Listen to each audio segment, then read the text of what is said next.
Let's go. નમસ્કાર મિત્રો, આપણે ઘણીવાર ગુજરાત બહાર જ્યારે પ્રવાસ કરીએ છીએ ત્યારે ઘણી બધી ભૂલો કરતા હોય છે.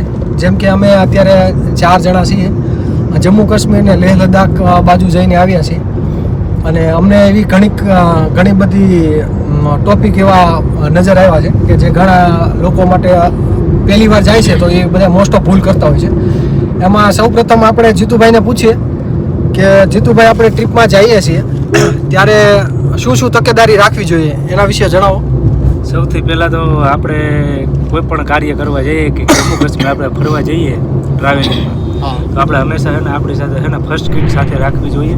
બરાબર. અને સાથે સાથે હંમેશા કોઈ પણ વાતાવરણમાં આપણે ચેન્જીસ આવે, ખોરાકમાં પાણીમાં પણ ચેન્જીસ આવતો હોય છે. એટલા માટે હંમેશા ને તાવ, શરદી, ઉધરસ, ઉલટી, ફર્સ્ટ એડ કિટમાં દવા હોય, હાર્ટની દવા હોય હંમેશા સાથે રાખવી જોઈએ. બરાબર. જેથી કરીને આપણને આપણા સ્વાસ્થ્યનું પર ધ્યાન રહે.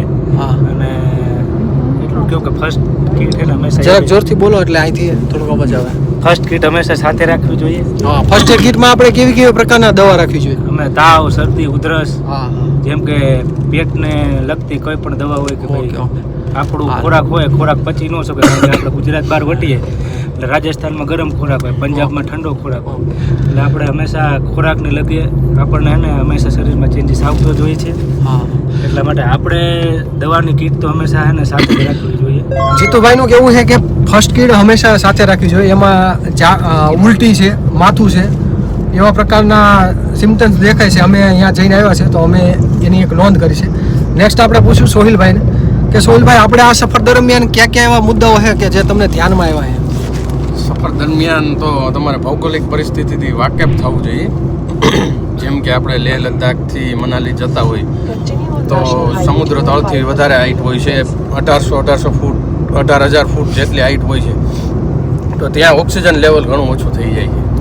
એના હિસાબે તમને માથામાં દુખાવો થાય, પછી ઉલટી થાય, એવી બધી ઘણી સમસ્યા હોય. અને આપણે ટ્રીપ પહેલાં એ વસ્તુ જાણી લેવી જોઈએ કે ભાઈ આ પરિસ્થિતિમાં જવાથી આપણને શું થઈ શકે છે અને એને આપણે કઈ રીતના તકેદારી રાખીએ તો એનાથી આપણને તકલીફ ન પડે. એમ કે ઓક્સિજન લેવલ ઓછું થતું હોય તો વધારે પાણી પીવાથી ઓક્સિજન લેવલનું જે લેવલ આપણા શરીરમાં હોય તે જળવાઈ રહે.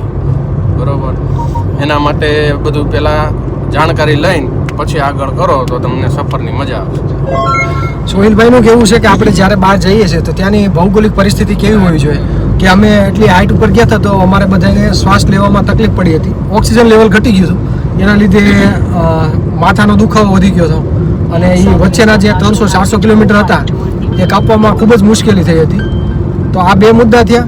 અને ત્રીજો મુદ્દો હું એડ કરીશ કે જ્યારે આપણે બહાર જઈએ છીએ ત્યારે ફૂલ આયોજન હોવું જોઈએ, પૂરેપૂરું આયોજન હોવું જોઈએ કે આપણે ક્યાં નાઇટ હોલ્ડ કરશું, કેટલો ટાઈમ કરશું અને આપણે નેક્સ્ટ ડેસ્ટિનેશન ક્યાં છે કે ત્યાં જઈને આપણે રાત રોકાવાનું છે, એવું ફૂલ પ્રી પ્લાનિંગ કરી અને પછી જ બહાર નીકળવું જોઈએ છે.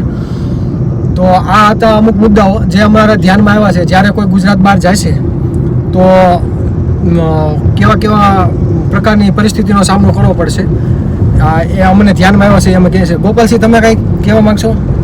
હા, એક મુદ્દો મારા પણ ધ્યાનમાં આવ્યો છે. બરાબર. જ્યારે પણ ટ્રીપમાં જાવી ત્યારે ઊંચાણવાળા વિસ્તારમાં હોય તો જમવામાં આપણે ખોરાક હળવો રાખવો જોઈએ. બરાબર.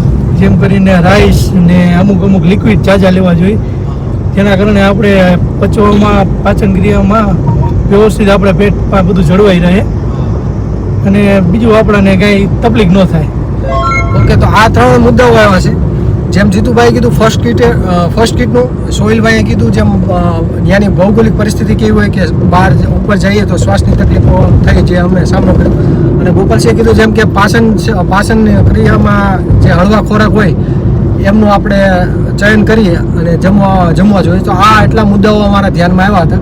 તો નેક્સ્ટ ટાઈમ કોઈ પણ લોકો બહાર જાય છે તો આ મુદ્દાને ધ્યાનમાં રાખી અને આયોજન કરી અને પછી જ નીકળે. તો આ વિડીયો જે બહાર ઘણીવાર ટ્રીપ કરતા હોય એ લોકો માટે છે. તો બસ એટલું. હવે આપણે મળશું નેક્સ્ટ વિડીયોમાં.